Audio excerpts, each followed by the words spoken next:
Assalamualaikum teman-teman. Di sini aku Farela Putri NPM 2013024048 dan teman aku Saya Silvia Julianti dengan NPM 201302404 akan menjelaskan mengenai ekosistem estuari. Yang pertama ngejelasin materinya itu Silvi. Oke, kepada Silvi dipersilakan. Oke, terima kasih Farah. Jadi materi pertama adalah pengertian ekosistem estuari. Jadi estuari itu berasal dari kata aetus yang artinya sepasang surut. Estuari didefinisikan sebagai wilayah pesisir semi tertutup yang mempunyai hubungan bebas dengan laut terbuka dan menerima masukan air tawar dari daratan.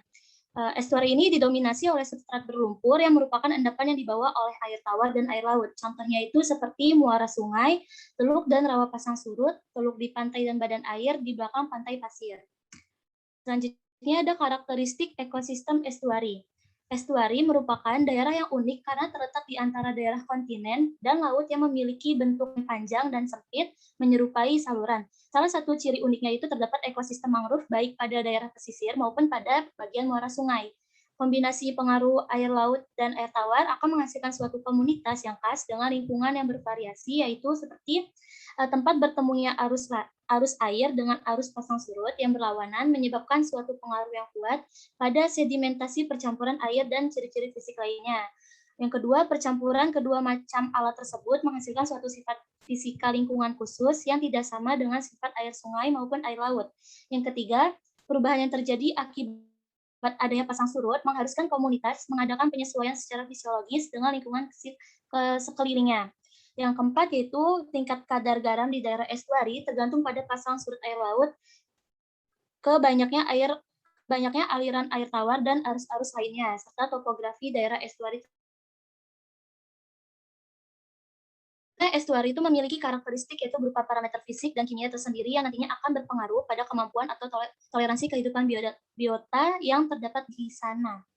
Adapun beberapa faktor fisik kimia maupun biotik lingkungannya seperti salinitas. Tingkat salinitas estuari selalu berubah dikarenakan daerah tropis seperti di Indonesia memiliki iklim tropis dan pasang surut diurnal yang menyebabkan terjadinya fluktuasi. Salinitas ini sangat mempengaruhi kehidupan organisme. Apabila salinitasnya tinggi, maka osmoregulasi pada tubuh makhluk hidup akan terganggu. Pada daerah estuari yang dekat dengan perairan laut memiliki kadar garam yang bervariasi, dan estuari itu mempunyai struktur salinitas yang kompleks karena selain merupakan percampuran antara air tawar yang relatif ringan dengan air laut yang lebih berat, pengadukan air juga sangat menentukan.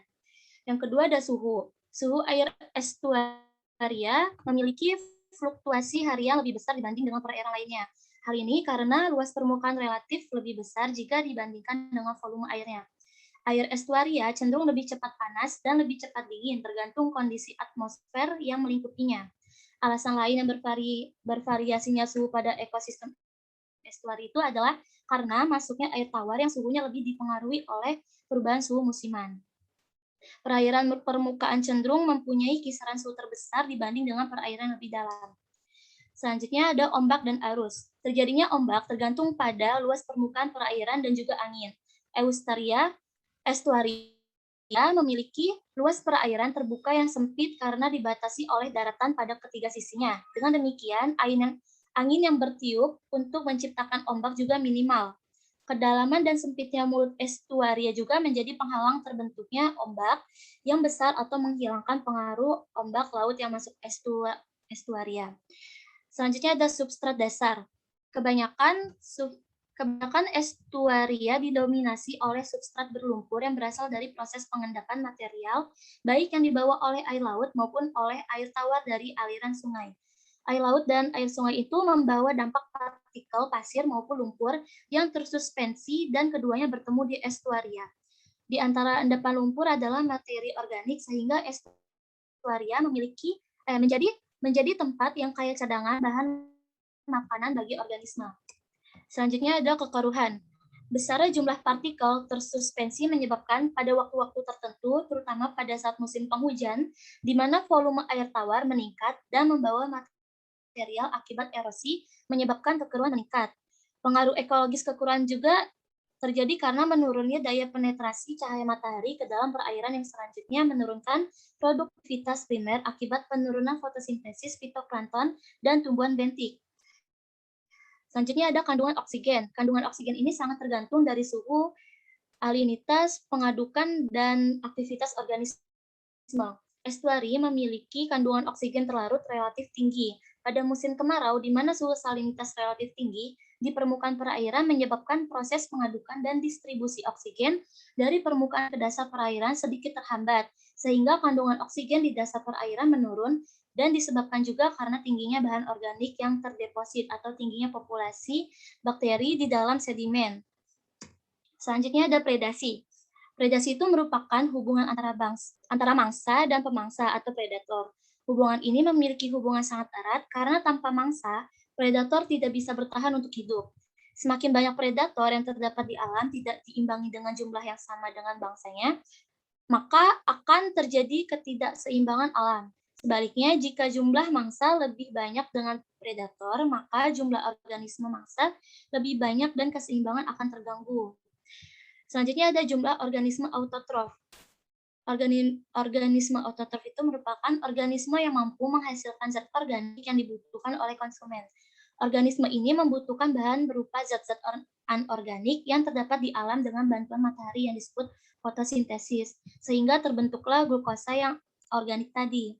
Keberadaan autotrof itu sangat mempengaruhi organisme yang lain karena apabila jumlah organismenya sedikit, maka konsumen akan ikut berkurang karena sumber untuk memacu kehidupan menghilang. Selanjutnya ada usia. Usia sebagai faktor pembatas organisme ini berhubungan dengan tingkat produktivitasnya. Produktivitas menunjukkan kemampuan makhluk hidup untuk melakukan proses metabolisme tubuhnya dan penghasilan energi. Dikatakan kemampuan produktivitas tinggi apabila makhluk hidup tersebut dikatakan muda sampai rentang waktu tertentu, sehingga reproduksi pertumbuhan dan perkembangan pun cepat. Sebaliknya, bila makhluk hidup tersebut dikatakan usia telah lanjut, maka kemampuan produktivitasnya menurun. Lalu ada jumlah parasit. Parasitisme adalah hubungan antara dua makhluk yang mana salah satu organisme dirugikan, sedangkan yang lain mendapat manfaat. Parasit mendapatkan keuntungan, sedangkan inang yang menjadi rumahnya sangat dirugikan karena hasil metabolisme dan sari-sari makanan yang ada diambil oleh parasit. Adanya parasit ini berakibat bahaya bagi keseimbangan alam apabila jumlah parasit lebih besar daripada organisme yang lain. Selanjutnya ada biota ekosistem estuari.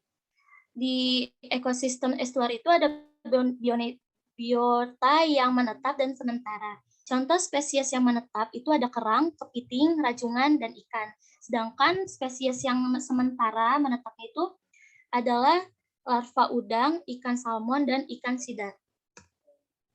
Organisme di estuaria dikelompokkan ke dalam 5 kelompok, yaitu Oligostenohalin, yang merupakan organisme air tawar yang hidup di sungai dan perairan tawar dan tidak tahan terhadap salinitas di atas 0,1%.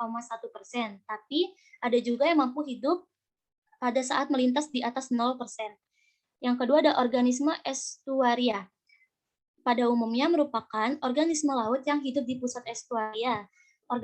Organisme ini sangat jarang dijumpai di perairan laut karena faktor kompetisi dengan hewan-hewan lain.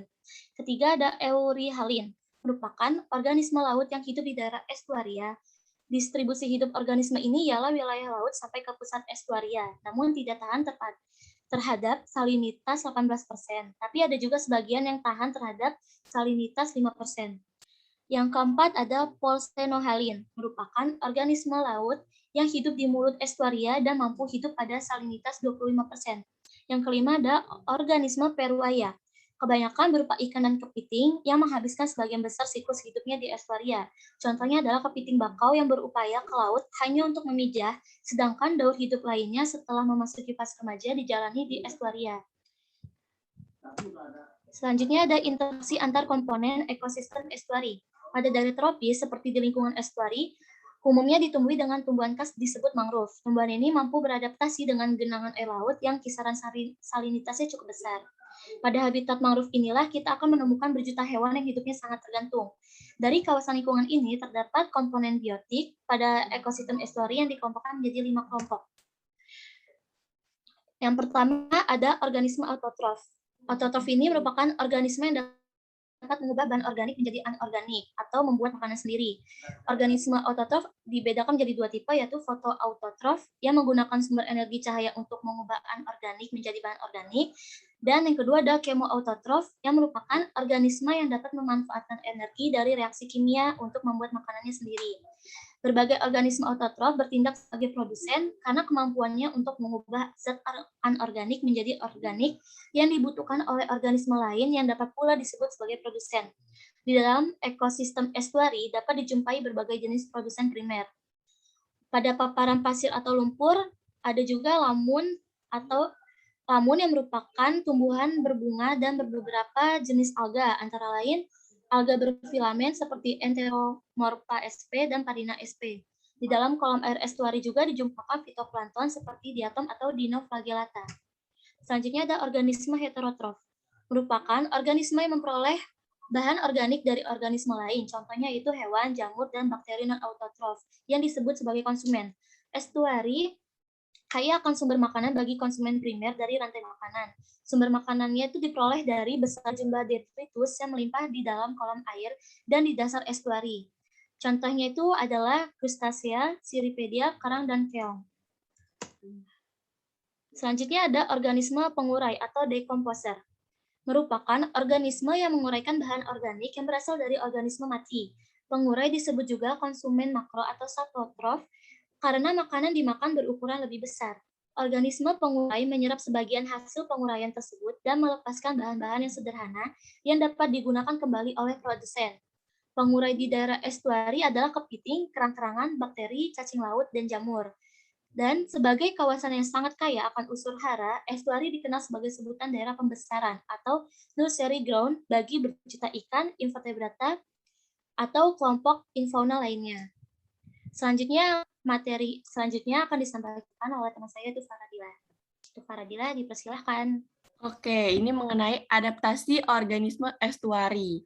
Jadi, ekosistem estuari ini sangat berkaitan dengan rawa asin. Sebab organisme itu mampu untuk beradaptasi dengan lingkungannya, terutama pada salinitasnya, pada kadar garamnya.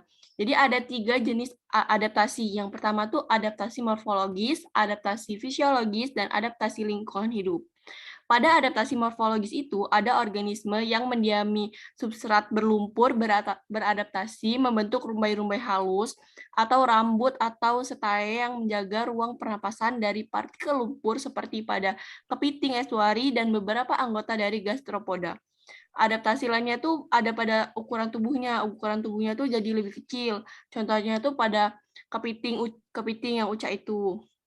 Terus yang kedua tuh ada adaptasi fisiologis. Pada adaptasi fisiologis ini, adaptasi yang berlangsung pada hidup organisme yang berhubungan dengan keseimbangan ion cairan pada tubuh organisme terhadap salinitas eksternalnya. Organisme yang memiliki kemampuan osmoregulasi yang baik seperti moluska, cacing polychaeta sama Copepoda itu disebut sama osmoregulator karena dia bisa memiliki kemampuan osmoregulus yang baik. Terus kemampuan tersebut itu berpengaruh pada suhunya gitu. Terus yang ketiga, yang terakhir itu ada adaptasi tingkah laku. Di adaptasi tingkah laku ini organisme estuari itu seperti membuat lubang di lumpur itu untuk ada keuntungannya tuh yang untuk bersembunyi dari mangsanya, terus untuk osmosis yang berhubungan dengan air interstitialnya, terus ada juga adaptasi cara bergerak dari hulu ke hilir atau dari hilir ke hulu gitu. Yang untuk menjaga organisme tetap di daerah kisaran toleransinya. Contohnya tuh ada pada kepitingnya tuh seperti rajungan, terus tuh ikan belanak, terus tuh ikan baung dan ikan bandeng. Ada juga peran dan fungsi ekosistem estuari. Jadi ekosistem estuari ini menjadi tempat pertemuan antara perairan laut dan daratan yang memunculkan adanya proses gerakan air akibat pasang surut yang membawa mineral, bahan organik, dan sedimen. Dengan begitu mengakibatkan ekosistem estuari memiliki peran ekologis yang penting banget nih, yaitu sebagai sumber zat hara dan bahan organik bagi bagian estuari yang jauh ataupun dekat dari garis pantai dengan melewati sirkulasi pasang surut. Yang kedua, menyediakan habitat bagi sejumlah spesies ikan yang ekonomis sebagai tempat berlindung dan mencari makan. Terus yang ketiga, memenuhi kebutuhan bermacam spesies ikan dan udang yang sedang bermigrasi ke perairan yang dangkal. Yang keempat, ada sebagai potensi produksi makanan laut di estuari yang sedikit banyak didiami dalam keadaan alami. Terus yang terakhir ada sebagai tempat budidaya tiram dengan rakit seperti yang diterapkan di negara Jepang. Terus ada juga fungsi ekosistem estuari yang dimanfaatkan oleh manusia. Yang pertama sebagai tempat pemukiman. Terus yang kedua sebagai tempat penangkapan dan pembudidayaan ikan. Terus yang ketiga tempat jalur transportasi. Yang keempat sebagai pelabuhan dan kawasan industri. Yang kelima sebagai area hutan ekologis estuari. Terus yang keenam sebagai tempat pariwisata dan tempat perkebunan.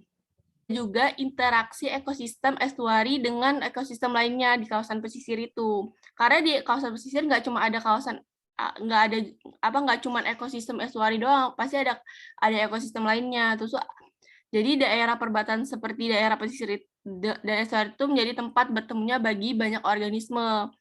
Pertemuan antara ekosistem darat dan ekosistem laut sebagai ekoton akan menciptakan keterkaitan ekosistem akibat adanya hubungan timbal balik yang mencapai titik klimaks pada saat keseimbangan dan kestabilan ekosistem telah tercapai. Ekosistem estuari dan terumbu karang itu memiliki hubungan yang berkaitan, baik dari aspek ekologis, biota, termasuk juga mengubah energinya, terus bertingkah laku, bereaksi, mengubah lingkungan fisik atau biologi, dan bagaimana organisme dihambat oleh spesies lainnya. Terus ada interaksi fisik. Interaksi fisik ini terkait dengan ekosistem estuari dan terumbu karang yang berinteraksi fisik melalui reduksi energi gelombang, reduksi sedimen, dan pengaturan pasokan air laut atau air tawar dari sungai. Dengan terumbu karang sebagai penghalang aksi hidrodinamis lautan yang terjadi produksi pecahan fragmen kapur yang diproses oleh bulu babi, beberapa jenis ikan, dan spons untuk menghasilkan pasir, kerikil, lumpur yang diteruskan dari gelombang sehingga membentuk akumulasi sedimen menjadi substrat yang diperlukan. Terus yang kedua ada interaksi ekosistem daratan dan lautan. Jadi kalau pada estuari itu dipengaruhi oleh proses laut seperti pasang surut, intrusi air laut, dan percikan air gelombang. Tapi kalau pada terumbu karang itu dipengaruhi oleh proses aliran air sungai, limpasan air permukaan, sedimen, dan bahan pencemaran. Terus yang ketiga ada interaksi bahan organik. Di bahan organik ini kan berasal dari estuari yang mempengaruhi pertumbuhan terumbu karang. Dengan partikel organik yang tersuspensi dapat menurunkan fotosintesis di perairan yang terpengaruh kan pada makanan bagi biota perairan sebagai filter feeder dan distribute feeder menimbulkan dampak negatif terhadap perairan estuari dan terumbu karangnya. Kayak contohnya tuh kayak menutupi sistem pernafasan dari biota-biotanya yang mengakibatkan biotanya tuh susah untuk bernapas kan. Terus tuh yang keempat ada konektivitas biota. Jadi konektivitas biota ini rantai makanan dan rantai energi di estuari cenderung bersifat terbuka. Estuari memiliki 3 komponen biota seperti fauna berasal dari laut sekitar perbatasan dengan laut terbuka dengan salinitas kurang lebih 30% dan jauh ke dalam estuari dengan salinitas yang turun ini kurang lebih 15%. Terus yang kedua, fauna perairan air tawar dengan salinitas yang di atas 5% sehingga menyebar terbatas berada di bagian hulu dari estuari. Terus yang ketiga ada fauna khas estuari yang dapat mentoleransi salinitas 5-30% seperti beberapa jenis tiram dan kerang, siput kecil, udang, dan cacing Polychaeta neris. Terus tuh ada juga yang kelima itu konektivitas ekologis. Ini dibagi dua nih, ini integrasinya. Ada integrasi migrasi biota sama integrasi spesies biota. Kalau pada integrasi migrasi biota itu, hubungan antara terumbu karang dengan estuari memiliki 2 kategori migrasi biota. Yang pertama itu migrasi jangka pendek untuk makan sama migrasi daur hidup untuk sistem yang berbeda. Tapi kalau pada migrasi jangka pendek untuk makan ini, dia dilakukan oleh biota dewasa dengan 2 strategi migrasi makanan, yaitu yang memanfaatkan sistem habitat untuk berlindung tetapi berkelana jauh dari sistem untuk mencari makanannya. Terus tuh yang kedua tuh ada yang migrasi dengan jarak yang jauh tapi memiliki waktu tertentu dalam melakukan kegiatannya. Kalau pada migrasi daur hidup antara sistem yang berbeda ini dapat dijumpai pada spesies ikan dan udang saat melakukan pemijahan dan pembesaran lava di hutan mangrove atau padang lamun melewati ekosistem estuari.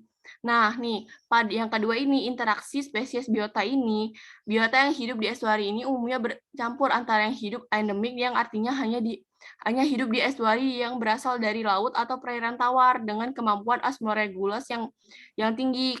Contohnya tuh kayak kepiting, tiram, dan banyak ikan komersial yang hidup yang termasuk hewan estuari ini. Ada juga udang niaga yang memijah di laut lepas, membesarkan larvanya di ekosistem ini dengan memanfaatkan sebagai sumber makanan. Ini adalah mind mapping yang kami persiapkan mengenai ekosistem estuari. 1, 2, 3. Berikut adalah penjelasan dari saya dan teman saya mengenai ekosistem estuari. Terima kasih telah mendengarkan dan menonton. Wassalamualaikum Wassalamualaikum warahmatullahi warahmatullahi wabarakatuh. Dadah.